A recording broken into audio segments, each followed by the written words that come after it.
Peggy 16.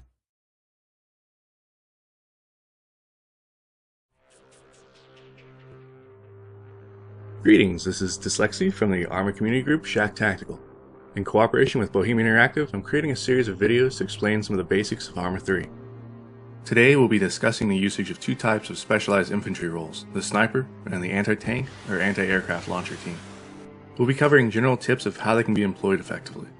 Snipers are designed to scout and engage enemies from greater distances than typical infantry, while launcher teams can knock out heavy vehicles that infantry are otherwise powerless to defeat. We'll look at snipers first, then move on to the launcher teams next. Snipers tend to operate in small groups some distance from supporting forces. Due to this, you must take extra measures to conceal yourself and avoid drawing undue attention from the enemy. Your ghillie suit is intended to camouflage as well as break up your silhouette to make it harder to detect. The key to this being effective lies in picking intelligent places to hide. Nobody's going to believe that a bush laying on a road isn't a person, whereas picking a wooded area or patches of terrain that match the ghillie's colors is using it the way it was meant to be used. The same can be said of movement. A key distinguishing feature between an actual bush and a sniper in a ghillie suit is that the bush isn't going to stand up and start walking. So stay low, move slowly, and take your time. Be aware that being a sniper isn't all about racking up a kill count from a distance. A good sniper team not only delivers precision fires, they also deliver intelligence. Spotting the enemy and communicating this to the rest of the team can be more significant than just popping off shots. Sometimes you'll do far more damage simply by talking your teammates through an area, warning them of dangers, or helping them to focus their efforts. When you do need to shoot, you'll want to have a solid understanding of what you're using as a weapon, how far you're shooting, and how that distance influences things, as well as what your target should be. We'll look at the M320 rifle as an example of a sniper's weapon. This is a .408 caliber rifle with a 7-round magazine and a high-power scope. Looking through the scope reveals a standard mil-dot reticle. This is a first focal plane reticle, which means that the reticle scales according to the zoom level. The details of how mil-dot ranging works is a bit beyond this video, but if you intend to be a high-speed sniper, you'll want to look into it. Usage of a rangefinder simplifies the process, which most sniper spotter teams will have access to in some form. ArmA 3 allows you to adjust your sight ranging. Once you know the range to your target, simply adjust as needed, and the center of your crosshair will correspond to that distance. Bear in mind that at extended ranges, the bullet will fly significantly above your point of aim during its flight to the target, and will strike with less force than at closer ranges. When you're preparing for an engagement, choose your targets carefully. Focus on high-value targets, leaders, people with powerful weapons, and similar. You generally want to aim for the center of the visible mass of whatever you're shooting at. While headshots can be achieved at closer ranges, a good chest or upper torso hit will kill just as well, and has a benefit of offering a larger target area and less chance for a near miss. You'll want to fire from the most stable stance available to you.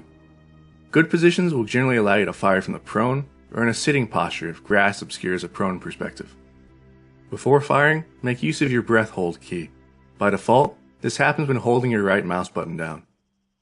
This will help to give you temporary aim stabilization and is essential for long-range accuracy. Be precise. A single shot is hard to detect, so make your first one count. Remember that firing repeatedly from the same location makes it much easier for the enemy to find you and return fire. Waiting for other battlefield noise to occur before firing can help to mask the sound of your shots, as well as potentially keep the enemy from realizing that they're taking sniper fire, as well as what other contact they might have. Most importantly, know when you've become compromised and need to bug out. Sticking around as a two-man sniper team to face off against a concerted enemy push to find and destroy you will not end well for you, particularly if the enemy brings force multipliers like armor, air, or artillery against you. Moving on from snipers, let's take a look at another specialized infantry role, that of anti-tank and anti-aircraft launchers. Rocket or missile launchers come in a few different forms with three primary goals, either to kill vehicles, aircraft, or infantry. Anti-tank launchers are either guided, like the Titan Short and the PCML, or unguided, like the RPG-42. Guided projectiles are known as missiles, while unguided are designated as rockets. Some launchers will have the capability to load different types of rounds, such as anti-tank and anti-infantry munitions.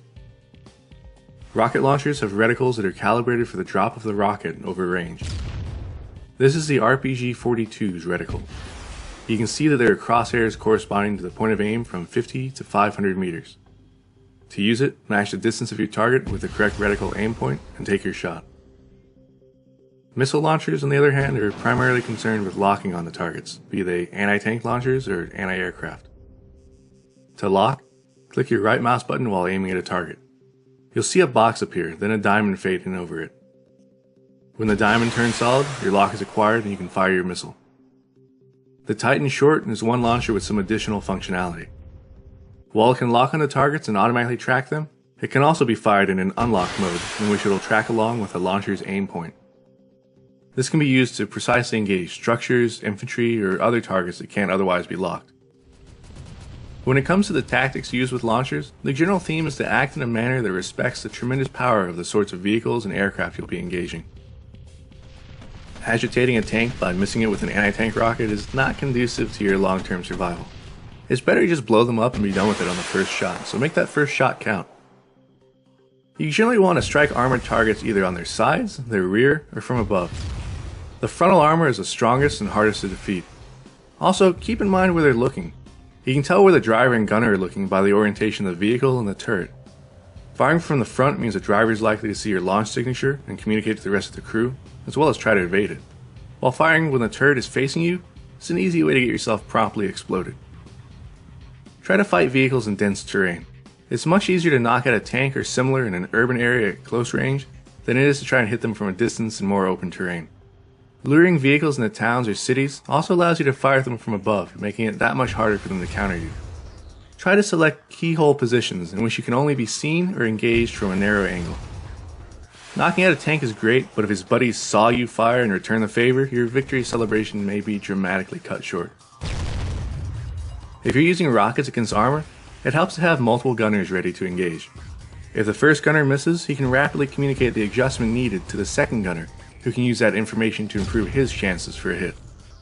When dealing with aircraft, one must keep in mind that many are equipped with flare dispensers designed to lure heat-seeking missiles away from the target aircraft. Because of this, you want to take extra care to fire only when the aircraft isn't looking in your direction. Giving them advance warning allows them to fire off their flares and potentially defeat the missile. Some dispensers will detect the launch of a missile and engage automatically. If this is the case, you may need to fire 2 missiles in rapid succession to get a higher probability for a kill. 2 separate anti-air gunners are ideal for this. Try to hit the aircraft when they're slow, and if possible, engage them from the rear or sides for maximum effect. The key to survival, whether you're an anti-tank or anti-aircraft gunner, is to stay aware of your environment, stay aware of the enemy threat, and employ your weapons such that the odds are stacked as highly in your favor as possible. As with all things, practice makes perfect. The more time you invest in learning how to fight tanks and aircraft as a launcher-equipped infantry, the more likely you are to succeed when it matters.